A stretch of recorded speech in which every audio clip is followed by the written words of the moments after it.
Kvalitná architektúra sa nezaobíde bez kvalitného stavebného materiálu. Všetko pre vašu stavbu a tento podcast vám prináša Wienerberger. Welcome everybody. You are listening to podcast about architecture called How I Met My Architect. My name is Peter Dostal. Usually this podcast is in Slovak language, but since right now I'm in Barcelona for 2 months, it's a pleasure to record some episodes with some Barcelona guests, and today's episode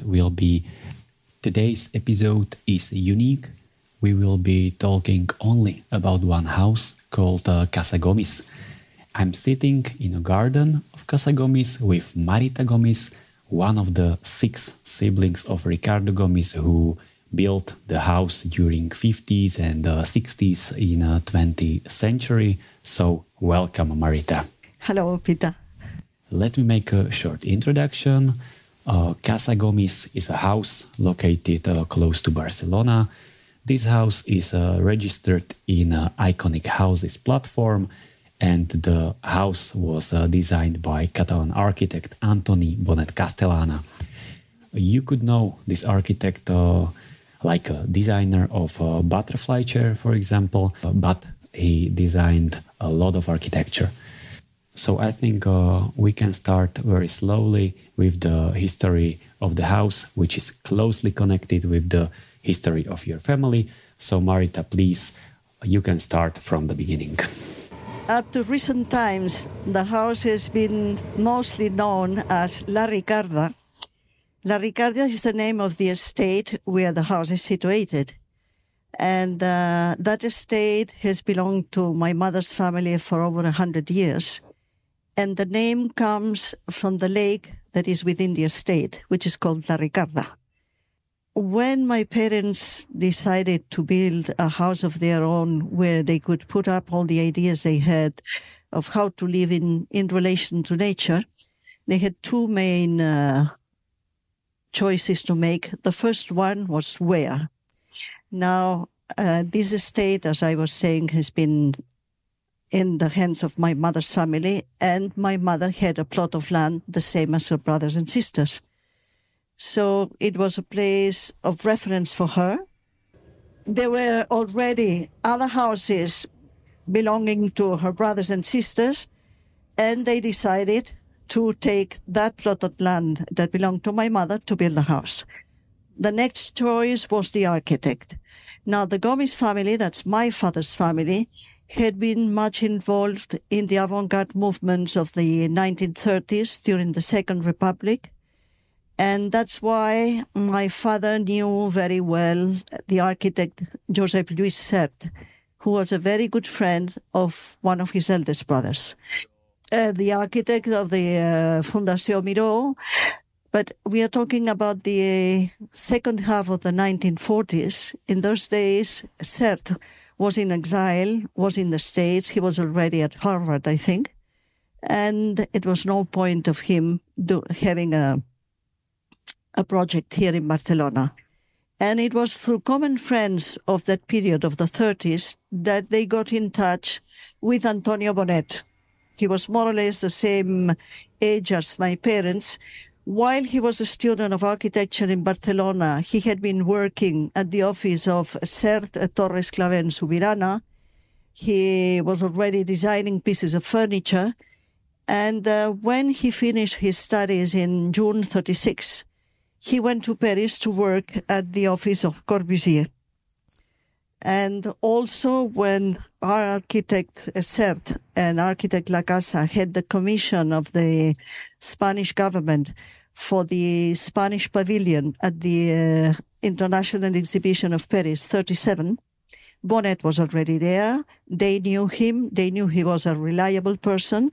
So he was more or less a very young architect in charge of the works of construction.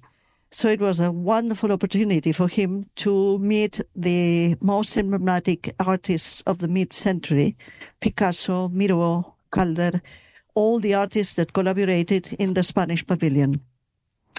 Now, when he finished his stage at Corbusier, after that was more or less end of 1937, he couldn't come back to Spain to begin a professional career because Spain was in the peak of the Civil War. And eventually he decided to went to Buenos Aires because he had met architects from Buenos Aires in Paris. And it wasn't until 1949 that he came back to Spain for the first time. That's when my parents and Bonet meet for the first time. Probably they came to visit the landscape of La Ricarda. And for Bonet, it's a very familiar kind of landscape because he has been living and working in the coast of Uruguay. So beach, pine trees, sand. So he's very familiar with that setting. He goes back to Buenos Aires, and shortly after, a letter arrives with the first project that is left aside. Now, in 1953 is when he designs this first project, which is visually completely different, because the first one was a 3-story house, whereas this one is just ground floor. The first one is, I would say, or you could say, kind of aggressive construction over the landscape, whereas the second one is integrated into the landscape. It's a kind of permanent dialogue with the place where it has to be. And the first one could have been built anywhere, whereas the second one was thought and designed just for this place. That's one of the main differences. There are two very important things in this project. Not that one is first and the other second. They are both at the same time. One of them is that Bonet goes from the scale, the big scale of the landscape, to the scale of the building. He always thinks buildings in terms of sculpture. Then he goes down to the interior distribution. He goes down to the interior design of furniture, even goes down to the door handles. So from the biggest to the smallest. And the other one is that from the very beginning, there's a very good understanding between my parents and the architect. I mean, they met as possible architect, possible clients, and immediately they were architect and clients, but they were friends. Now, the construction began in 1957 with Bonet living in Buenos Aires, 1,000 of kilometers away, at a time when there was no telephone, no internet. The only connections were letters going to and fro. So that means we have a lot of correspondence collected from those times. My parents kept all that correspondence. And not only that, but also photos.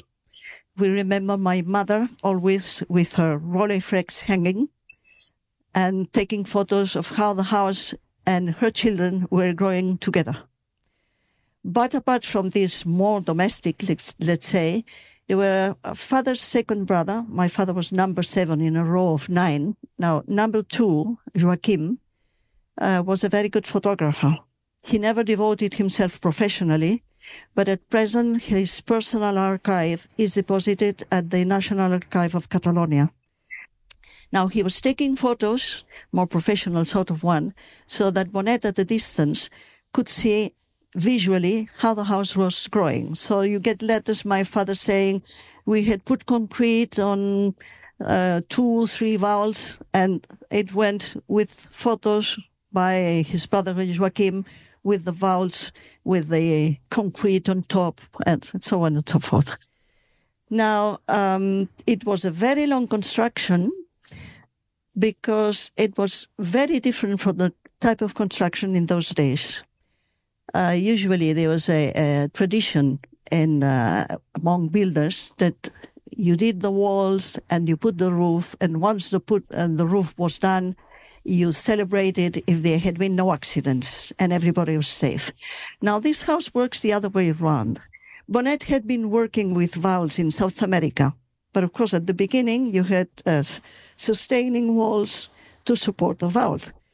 Whereas little by little, he began to remove walls. And in this house, he comes to the limit. There are no walls. And it's a square 8 meters, 880 by 880, and 4 very thin metallic pillars that sustain a very wide vault. And that was built first of all, because the first idea of a house were this undulated roof floating in the air. And then they began to close. So in this house, if you remove a wall, the house stands. But if you remove a pillar, the house collapses. But the idea of the house is that's why you have these walls that are no walls facing south and west, just with glass. So it's a translucent house. A translucent house when you are invited to come into the house, but not before. When you arrive into the entrance court, everything is closed. You only see glass surrounding the entrance door. So you know where to enter into the house, but you don't know nothing more about it. Now, once you are inside, of course, when the curtains are drawn, if you are in the garden, you can see what's going on in the living room, in the dining room, because everything is translucent. So that means there's always the idea of this connection, this inside-outside, as a continuum, not as separate things. The house is very easy to understand, very well organized. You have an axe that faces south, where you have the common rooms, living room, dining room, and kitchen and services. You have 2 perpendicular axes with the private rooms, and you have another pavilion which originally was not connected to the house. We still call it independent pavilion. That was the master room of the house. That was to be my parents' place. And that's it. So it's very easy to get yourself oriented.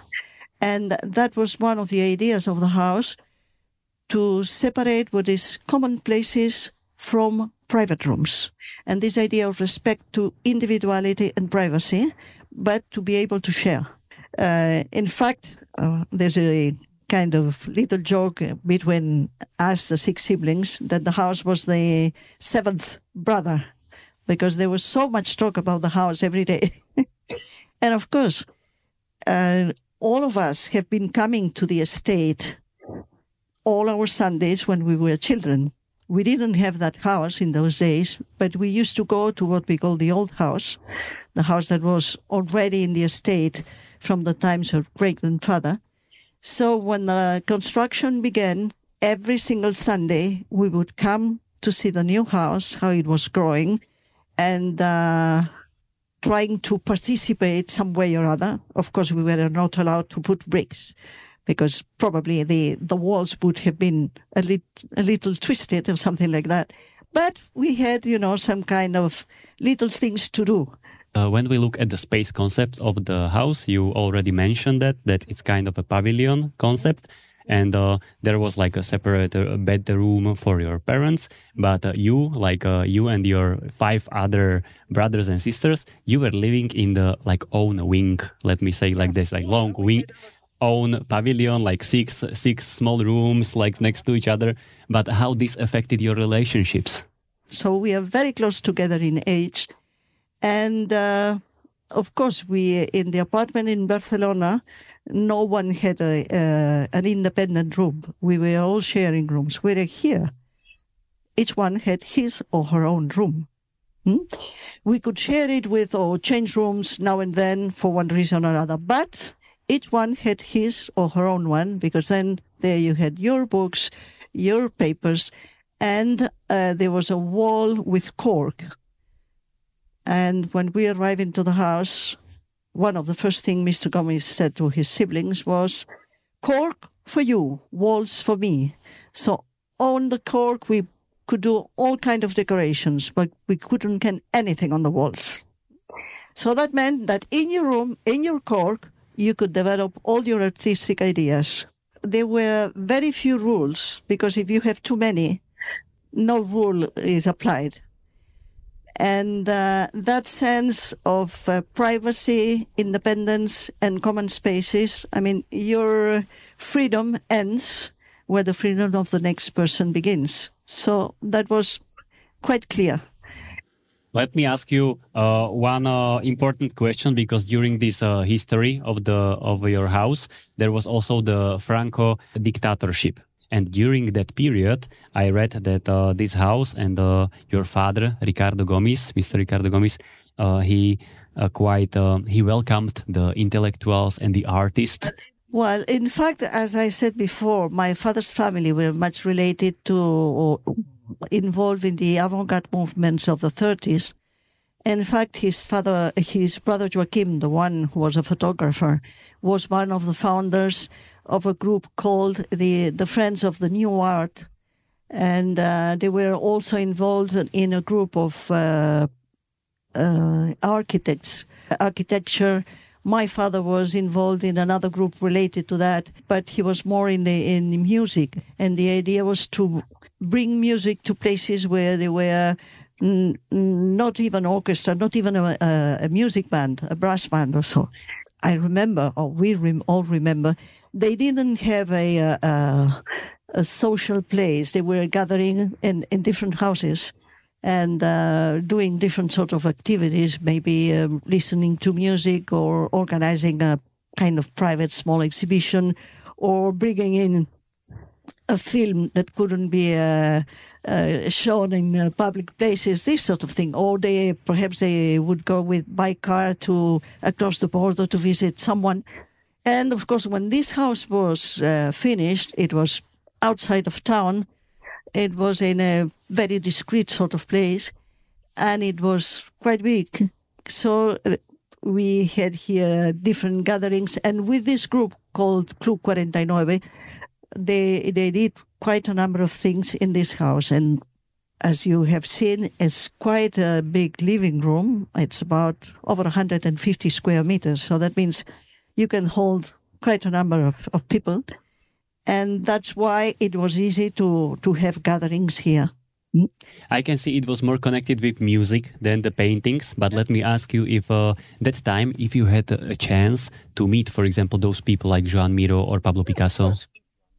Yeah, of course. He'd been dining with us in the house. He had come to a few concerts, and there are wonderful photos by Uncle Joachim of John Cage, David Tudor, what was the name of the first ballerina? I can't remember now. Caroline Brown. And, all these people came around here. Casa Gomis is part of the Iconic Houses platform, which is like a list of the high-quality architecture all around the world. So you grew up in this good architecture made by good architect. So let me ask you, how did that affected you in terms of perceiving a space?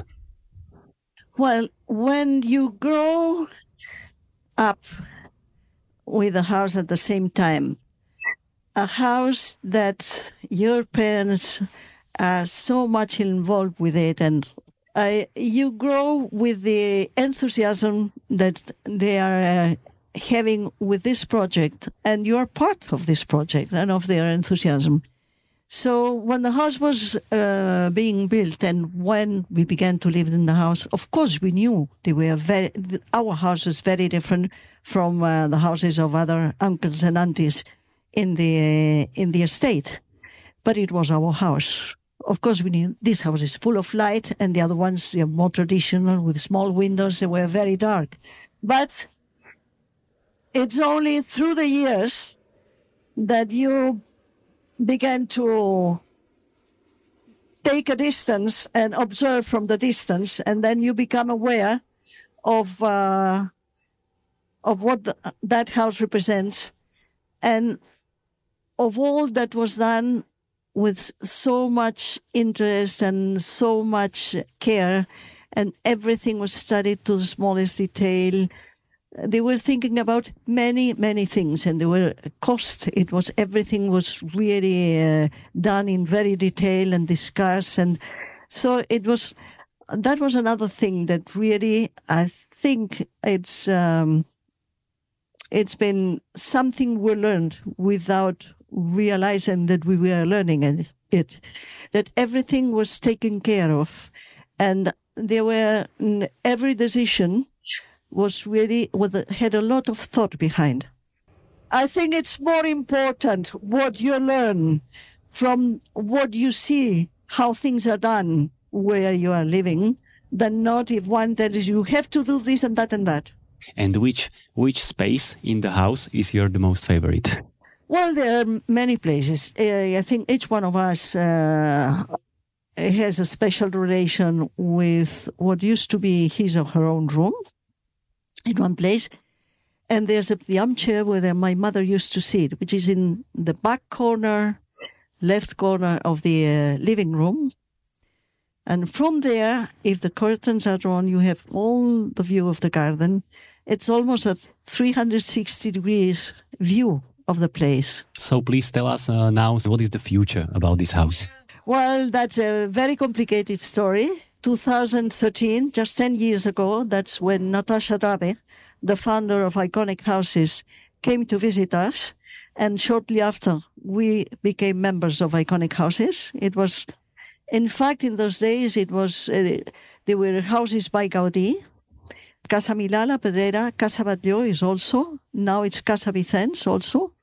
And El Capricho, in comillas. But Gaudí is, you could say, it's more a turn of the century. And then there was Casa Bronner in Ibiza and Can Lis, but by Hudson in Mallorca. But this one, in those days, was the only house by a Spanish architect of the mid-20th century. And then in 2021, the house was listed in a national level as a historical monument. But it's not only the building, it's the materials, the furniture, the garden, everything is listed. And as you can hear, we have a runway, I tell you, only 400 meters from the house. That runway was built in the early 2000s. It began to work in 2004. So before that, we didn't have any airport as near as we do now. And when the house was built, the airport was a tiny aerodrome. There were no jets, only propellers. We used to sit by the runways when we were kids. And my younger brother and sister and other children in the village, they did races with their bikes in the runways. So that was a kind of aerodrome we had. Now that is completely changed. And there's the threat of an enlargement of the airport. So it's kind of contradiction because the house is listed at a national level. It's a historical monument, and we don't know what's going to happen. We are trying to keep the house. We get lots of requests for visits, general visits, but also from schools of architecture, of landscape design, interior design, also from offices, architect offices from all around the world. And that's increasing. We have, this year, of course, when pandemic, we had to stop completely when COVID, but we have an average of over 100 visits a year and over 2,000 people. Not because it's a private house, but because the building, it was built as a house. It's not like a huge museum where you can get, or visits are limited because the house, it's a limited space. That's one of the things that helps to keep the house. We don't know what's going to happen. We've been trying to get connections with institutions to see it, to have a kind of idea for the future. But we don't know. Okay, so let me ask you the last question. When there is some enthusiastic people or architects, for example, as I was, when I was here like 2 weeks ago for an exhibition, how can those people get here to visit? Well, we don't have a website yet. So, and even though without a website, we have over 2,000 people a year visiting, so that's not bad. There's an email address where they can write and ask for a visit, and that's it. We are trying to organize that anew because I've been taking care of visits for almost 30 years now. I've turned 75, and I'm trying to get to to retire from that. And we are working with so that the visits can continue. And we don't want to stop the visits, but we are trying to have a new team working on that. It's going on because there's someone that has been with me for quite a number of years. We've been doing visits together. It's really visible that you do this job for 30 years because your story has like really beginning and end, that you are really like skillful. You are really skilled in this. So I think we are at the end. So let me thank you very much that you accepted my invitation and we had the chance to sit and talk in the garden next to Casa Gomis. It was a pleasure for me. So thank you very much, Marita. You're very welcome, and hope this gives a different insight of Barcelona to your colleagues and your citizens of Slovakia. Through you, like the citizen of the house, it's really like a great experience that you could have a chance to talk about it. That's really, really unique. Thank you very much, Marita. Kvalitná architektúra sa nezaobíde bez kvalitného stavebného materiálu. Všetko pre vašu stavbu a tento podcast vám prináša Wienerberger.